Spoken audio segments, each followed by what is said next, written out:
Hello and welcome to another episode of It Came From The Page. And today we are talking about my favorite animal attack books. And you might be like, what's an animal and why are they attacking? And I would say, well, the animal attack is normally when a creature, such as this catus, gets affected by something in nature, or they're just an asshole. Some of them are just assholes, and take revenge on all of humans, and they attack them. I guess I really shouldn't have explained the word of animal attack. It's an animal that attacks. Whatever. This started in the 70s. Like, well, it didn't start in the 70s. Like, there are animal attack stuff going way, way back. I mean, H.G. Wells was writing Empire of the Ants, which, by the way, I read, and it was just like, yo, what if ant be empire builders? And I'm like, okay. It's like, oh no, what if ant like man and that bad? And I'm like, okay, H.G. Wells, no, okay, that's lame. This is a lame story. It's boring. Blah, honk shoe. But you know, it isn't boring. These. But most of the time, it's really the thing that kickstarts it, and the reason why we get a bunch of them is because of like James Herbert's Rats. And you won't find that on here because that book sucks. It's fine actually, but it's a little less than fine. It's acceptable. It's like if you're getting a used book. It's the acceptable. It's acceptable. There's a few creases and a few moments, but other than that, it's whatevs. But, fear not.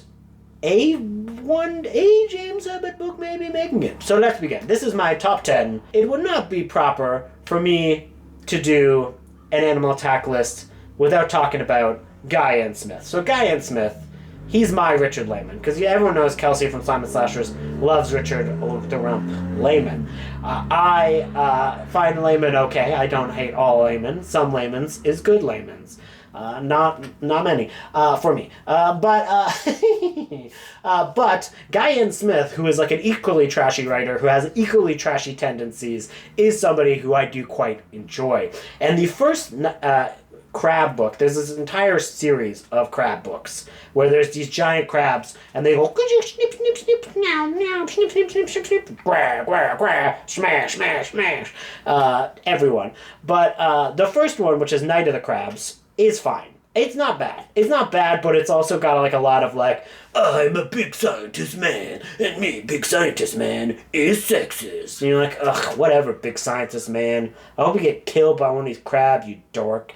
But he doesn't. So the sequel is actually better because you don't actually get all the setup for like, why are crab doing big? You don't need any of that. You don't need any why crab big. None of that stuff. Killer Crabs, which is the second in the crab series, is just pure fun because it's just like there's like this island that has like this fancy hotel and all these fancy assholes are there, and there is just a bunch of crabs that show up and they're like, we hate your hotel, and it's like literally just crabs just killing everyone.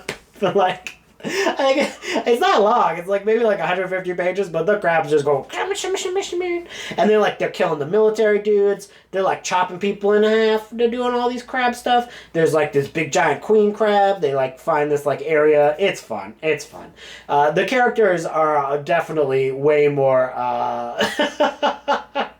thinly drawn this time around. So it's literally just like giant crabs going like, that a chick, that a chum, bitch, and taking them out. So, all loves to Killer Crabs and Guy N. Smith, who is just a trashy writer. Next up, this one is lower on the list, not because it's like bad or worse than some of these others, but mainly because like it's kind of hard to say whether or not it's a full-blown animal attack book. This is Pteranodon Canyon by Tim Meyer. I quite enjoy this book. This is a Western, but there's dinosaurs. Now, someone might come into the comic and be like, excuse me, sir. Dinosaurs are extinct, so therefore, would they be monsters because they're about to arrive? And I'm like, I don't care, bitch. They were once real. There were once dinosaurs around. They're animals. And now they're birds. So you look at that pigeon, and you know it would eat you and your entire family if it was larger and had the teeth that its ancestors had. So, sorry, I literally just got attacked by an animal. Moose is on my lap, and she literally just clawed the crap out of me. Ow.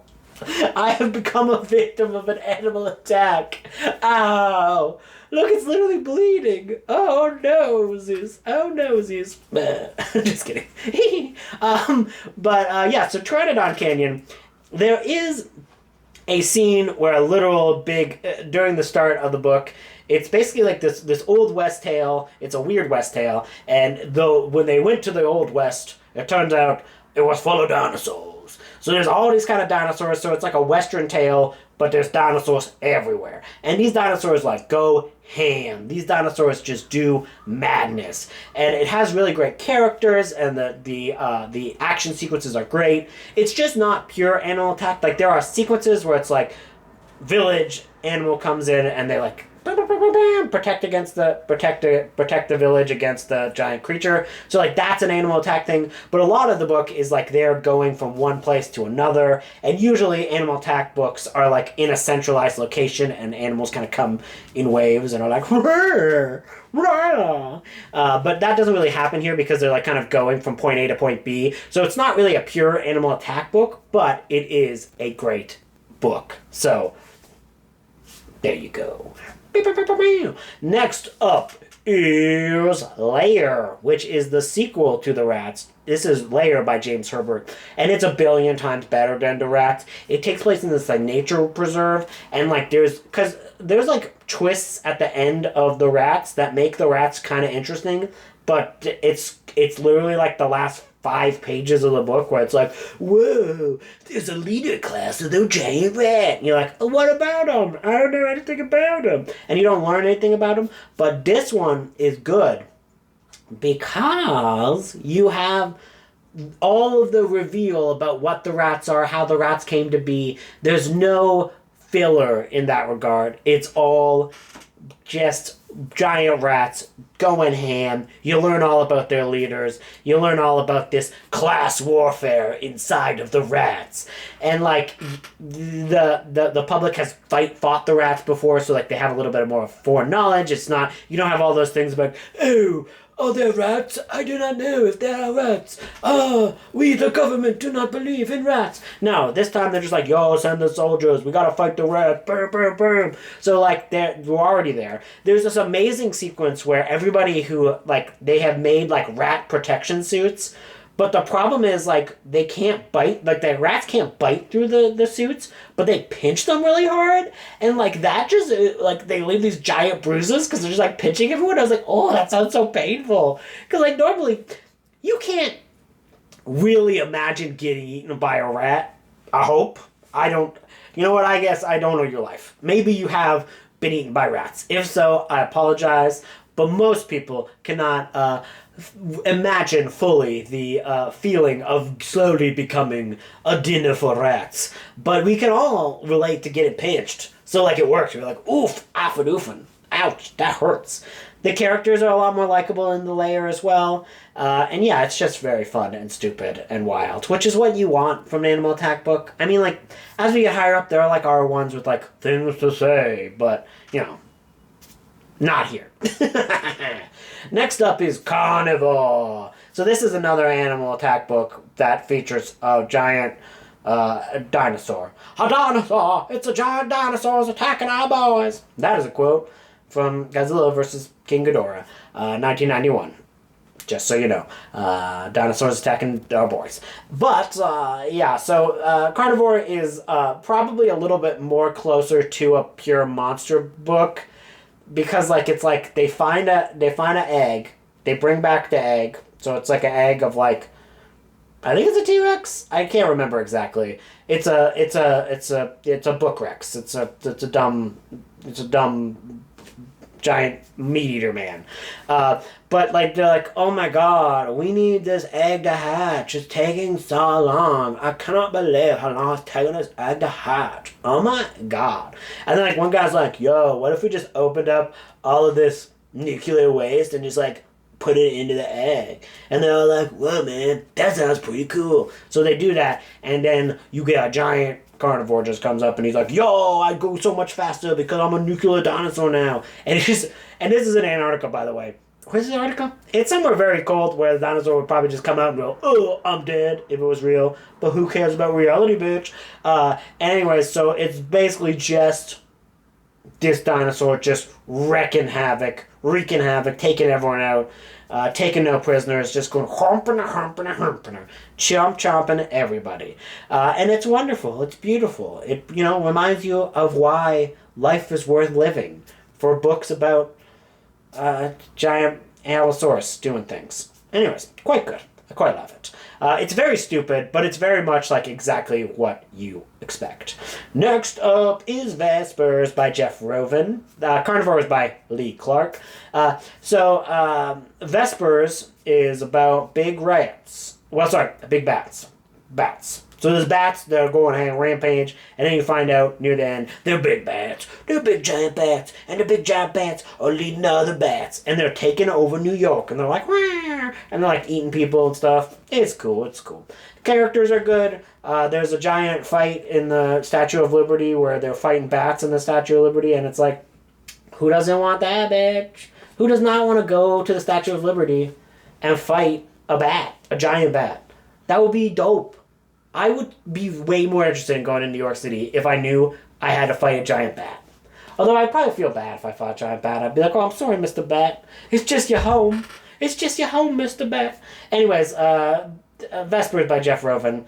The characters are pretty good. There's like some weirdness in some of the writing of some of the human characters, but I think that it all comes together really well, and there's a pretty great finale and a lot of really weird twists and turns and a lot of good animal violence.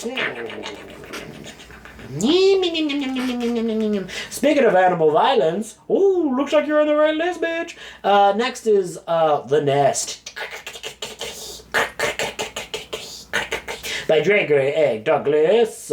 This is a book about weird cockroaches. They're like roaches. They're mutant roaches that are like attacking this seaside village. And criminality doesn't like it. Which, that means you should read it. The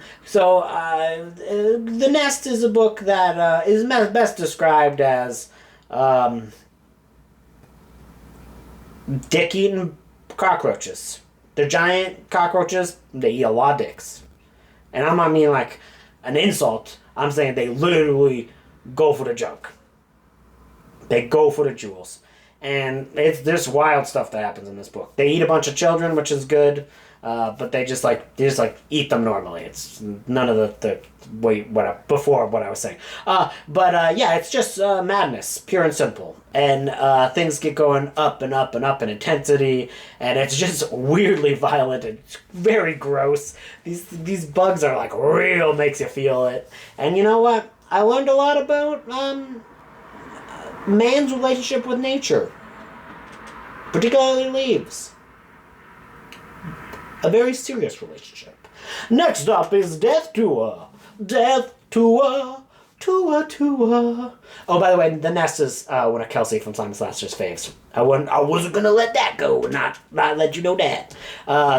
So Death Tour is my next one. And it's kind of a... I'm not going to tell you much about this other than it is very much worth seeking out. Because it is a book that is kind of built on there being a pretty significant twist in about the halfway point, and it's written in such an interesting way, and the twist is really fun and kind of wild and unhinged that I really kind of got on with this book quite a bit, and I think it is quite a good book. Now we'll get into books that other people might be like, yo, these books are actually good. Starting with Hellhound. Hellhound by Ken Greenhall. This is just about this mean dog who thinks all these terrible things. And he just keeps killing people in this small suburban community. He's a terrible dog. He's not a good dog. He is a bad boy. And he's just this dog, and you get his internal monologues, and you're like, this dog is a dick. This dog is an asshole. Ugh, what a jerk. Anyways, he kills a bunch of people. And it's written really well, and is an actual good book, but, it's mostly just will make you go, like, look at a dog and be like, huh, are you a racist? I hope not, you know? Because the Hellhound one, he bad. He a bad boy. He a bad boy. Speaking of bad boys, just kidding. We're going to Clowns vs. Spiders by Jeff Strand. I don't know why it's this, but I love this. It is a very kind of comedic story where a bunch of clowns have to fight against spiders, but they're nice clowns, so they fight against the spiders, but they're the heroes. The clowns are the heroes. They're very nice clowns. They're, they have to work at a haunted house, but they don't really want to work at a haunted house. They want to work in a circus, but no, there's not many jobs in the circus industry, so they have to work in a haunted house. And you're like, oh, those poor guys. And then a bunch of giant spiders show up, and they're like, oh, we gotta fight the spiders. And it's wild, it's unhinged, it's hilarious. It is so creative. There's an amazing finale to it all. There's so many great characters in this. Clowns vs. Spiders is a pure delight. And my number one, I know I'm doing like the Cthulhu face, Cthulhu face, is Nightwing by Martin Cruz Smith. This is another giant, well, I don't think it's a killer bat book. I don't believe they're giant in this one. They're normal-sized bats.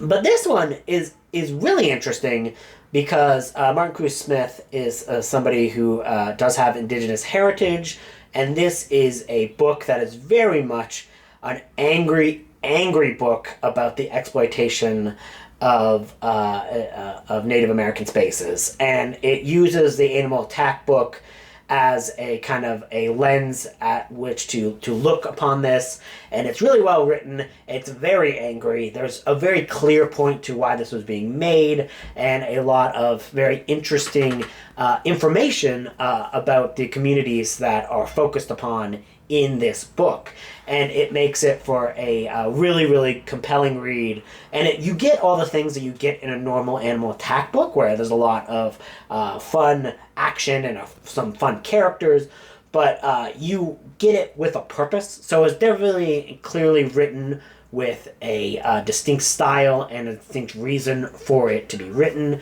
which kind of makes it just the best, for me, of the genre. So what do you guys think about the animals and their attacks? Let me know in the comments below, and have yourself a good day. Coo-coo-coo-coo-choo.